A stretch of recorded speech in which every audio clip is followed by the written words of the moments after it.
एक बार इसलिए बढ़ा है कि भाई अवैध कब्जा हटा, 18 लोगों का डेलीगेशन पहुंच गया। मतलब 18 लोग चले गए वहां पर सहानुभूति करने। मुझे देश में ऐसे कई किस्से याद हैं जब मंदिर भी गिरे। कितने मौके पर तारिक भाई समाजवादी पार्टी या विपक्ष की कोई भी पॉलिटिकल पार्टी का नेता कब गया मंदिर के टूटने पर? मंदिर कब गिरा? कब गिरा मंदिर? कहां गिरा? अच्छा मैं बता देता हूं सर आपको। देखिए अकबर नगर में मंदिर टूटा, 4 मंदिर। अकबर नगर में मस्जिद भी टूटी थी। अभी कह रहे हैं मस्जिद की मंदिर की बात मत करिए। क्या नाटक करते हैं भाई आप? शांति सर क्या मतलब है भाई? शांति क्या मतलब है? अकबर नगर को हटाइए। दूसरा मैं तारिक भाई से ज्यादा चिल्ला सकता हूँ, सॉरी मैं से ज्यादा चिल्ला सकता हूं। रोक रहा हूं मैं आपको। नहीं मैं आपको रोक रहा हूं। मैं आराम से सवाल पूछ रहा हूं आपसे। आप भी आपने कहा अकबर। मैं तारिक भाई से ज्यादा चिल्ला सकता हूं, सॉरी मैं से ज्यादा चिल्ला सकता हूं। रोक रहा हूं मैं आपको। नहीं मैं आपको रोक रहा हूं। मैं आराम से सवाल पूछ रहा हूं आपसे। आप भी आपने कहा अकबर नगर की बात मत करिए, फिर अकबर नगर की बात करेंगे। ये क्या मतलब हुआ? दूसरा बताइए। हो गया तारिक भाई, हो गया आपका हो गया ओके हो गया ठीक है। चिल्लाइए ना तारिक भाई, बड़ा शांति से डिबेट चल रहा है ना, चिल्लाइए नहीं। ये आपकी झुंझलाहट है जो पूरा देश देख रहा है। ये आपकी झुंझलाहट है। जैसे ही नाम ले लो कुछ तथ्यों का तारिक भाई आप यही करने लग जाते हैं। एक ने कई चर्चाओं में देख लिया। चलो मैं आपको दूसरा बता देता हूं सर। हिमाचल प्रदेश में मंदिर टूटा, यह 27 दिसंबर 2024 की घटना है। 60 साल पुराना मंदिर था। कितने विपक्ष के नेता चले गए? एक और बताता हूं मैं आपको, रुकिए। 14 मई 2023 की घटना है। 55 साल पुराना मंदिर टूटा था। यह दिल्ली के मायापुरी में टूटा, सड़क के बीच में आ रहा था। कितने नेता पहुंच गए? बात कर रहे हैं यूपी। बताइए भरतपुर में अभी 26 जून 2024 में टूटा मंदिर, कितने विपक्ष के नेता चले गए? महाकुंभ में तो आपको कंटेमिनेटेड वाटर दिखता है साहब। अब आपको सिर्फ उत्तर प्रदेश की बात करनी है। यूपी का आप नहीं बता रहे हैं कहां टूटा यूपी में? पूरा भारत बता रहे हैं। हम तो यूपी की पार्टी। अरे साहब तो अवैध बनेगा तो टूटेगा। ऐसे तो मंदिर जब बनारस में रोड बनाया तो मोदी ने हजारों मंदिर तोड़ डाले। आपने बात की उसकी?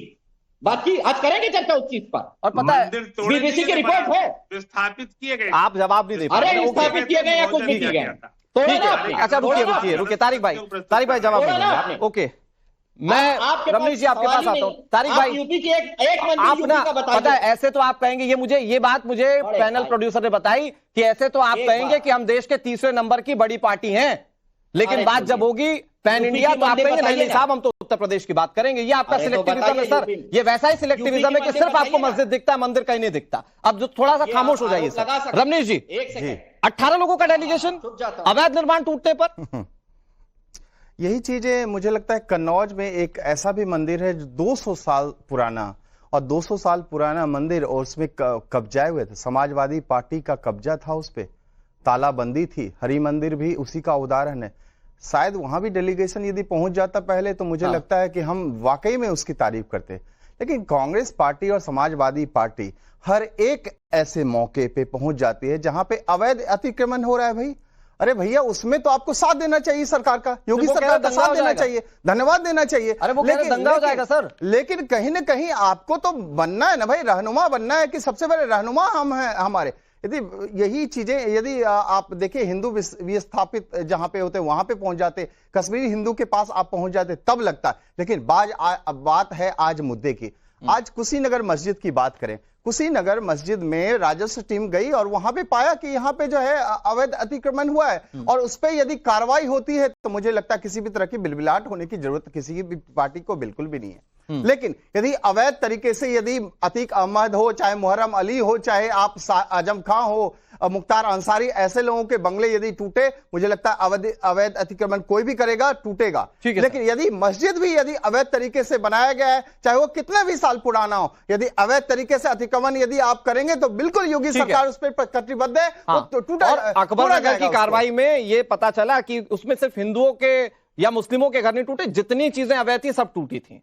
और गुजरात में भी कार्रवाई हो रही है, वहां पर भी जो अवैध है उस पर कार्रवाई हो रही है। तो अवैध के खिलाफ जो कार्रवाई होगी उसका तो साथ देना पड़ेगा ना बतौर पॉलिटिकल पार्टी। रिलीजन से थोड़ा सा ऊपर उठकर सोचे तारिक भाई तो। लेकिन अजय जी एक मिनट अजय जी, केरला में कितने ऐसे मंदिर हैं? ठीक है सर, मैं आ रहा हूं सर, मैं आ रहा हूं सर आपके पास। मैं आ रहा हूं। कन्नौज वाली बात कह के तो मेरे ख्याल से आपने उनसे वो सवाल पूछ ही दिया कि वो कह रहे भाई उत्तर प्रदेश का नहीं तो हम क्यों बोले। अब उत्तर प्रदेश का भी पूछ लिया, पूछेंगे इस पे, तारिक भाई जवाब देंगे, बड़ा अच्छा प्रवक्ता है वो।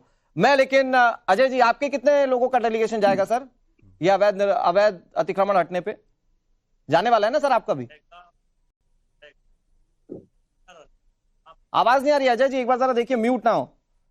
नहीं, मैं म्यूट नहीं हूँ। अच्छा, अब आ रही है, परफेक्ट है। Okay sir, please continue. जहां भाजपा की सरकार ना हो और वहां जब अवैध निर्माण टूटता है, जब कंगना रनौत का उद्धव ठाकरे जी के यहाँ महाराष्ट्र में तोड़ा गया अवैध निर्माण, तो Y+ सिक्योरिटी दे दी और MP का टिकट दे दिया और उप प्रधानमंत्री बनाने की बात चल रही थी। ये कैसी सेलेक्टिव अप्रोच है भाई? तो आप भी देंगे, आप भी देंगे टिकट? ये कैसी सेलेक्टिव अप्रोच है? नहीं, ये कैसी सेलेक्टिव अप्रोच है कि उनका टूटे? सुन लो अनुराग जी, थोड़ा समय दो 1 मिनट का। जब उनका टूटे तो Y+ भी देंगे, उन्नाव की और हरदोई की बेटी को सिक्योरिटी देंगे नहीं, उसके लोगों को भाजपा के विधायक मरवा देंगे एक्सीडेंट में।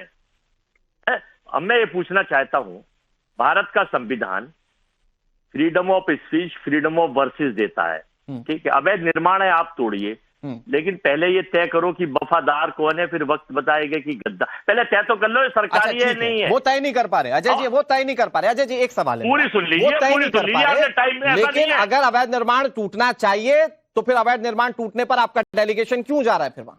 नहीं, अवैध निर्माण बिल्कुल टूटना चाहिए, वो चाहे भाजपा के नेता का हो, सरकार का हो, मंदिर का हो, मस्जिद का हो। मैं आपको उत्तर प्रदेश के 75 जनपदों की 150 लिस्ट दे रहा हूँ। अवैध निर्माण सरकारी जमीन घेर रखी है, अगर एक पे भी कार्रवाई करवा आलोक जी ये लिस्ट लीजिएगा सर प्लीज। अनुराग जी आप सुनो। अरे मैं तो आप ही की बात कर रहा हूं, वो लिस्ट लें आपसे। हाँ प्लीज कंटिन्यू। सुन लीजिए, हाँ मेरी बात सुन लीजिए। अब मैं दूसरी चीज बता रहा हूँ, डेलीगेशन देखिए, लोकतंत्र में विपक्ष का काम है चिन्हित करना, बताना, सरकार का काम है उसको सुनना और उसको निपटाना, पॉलिटिकल एजेंडा नहीं चला रहा। अरे ईवीएम चुनाव आयोग आपके पास है, चुनाव आप जीत ही रहे हो, अब कोई सा चुनाव बचा है? अब तो हो चुके सारे चुनाव, दिल्ली भी जीत हो चुका, केंद्र भी हो चुका, प्रदेश भी हो चुका, तो अब चुनावी मोड में सरकार क्यों रह रही है भाई? ठीक है, कोई बरसी पब्लिक लोग चुनावी मोड मैं आरोप आपका मान लेता हूं अजय जी, वो चुनावी मोड में है, लेकिन अगर आप चुनावी मोड में नहीं है तो अवैध अतिक्रमण टूटने पर क्यों जाएंगे? मुझे बस इस बात का जवाब। 85% लोगों को आप डराते हैं 14% से, और इस देश में हिंदू मुस्लिम राजनीति को बल देते, तूल देते, और वो रशीदी साहब जो आपके साथ ऐसे पैनल में बैठ के बोलते थे ना, डराते हैं, अब वो खुद बीजेपी के पक्ष में कह रहे हैं कि बोले भाई साहब वो डरा नहीं रहे, अब बीजेपी पर भरोसा करें लोग। अभी 14 पे ही ठीक है, भरोसा नहीं है, आपका पॉलिटिकल विजेता है, ईवीएम मशीन और चुनाव आयोग का सहयोग है भाई। मेरा काम सवाल पूछना है, मैं आलोक जी से भी वही सवाल पूछूंगा, मैं रजनीश वत्स से भी जवाब दे दूं। आलोक जी जल्दी से बताइए। कंपनी है भाजपा। आलोक जी आप लोग हैं, राहुल गांधी के मुखौटे बन करके आ जाते हैं। अच्छा ठीक है रमनीश जी, एक मिनट। आलोक जी कंगना रनावत को आप बनाए हैं क्या? ठीक है रमनीश जी, ठीक है रमनीश लेके जा रहे हैं। रमनीश जी उनके पास भी बोलने के लिए कुछ आना चाहिए, रमनीश जी उनके पास भी बोलने के लिए।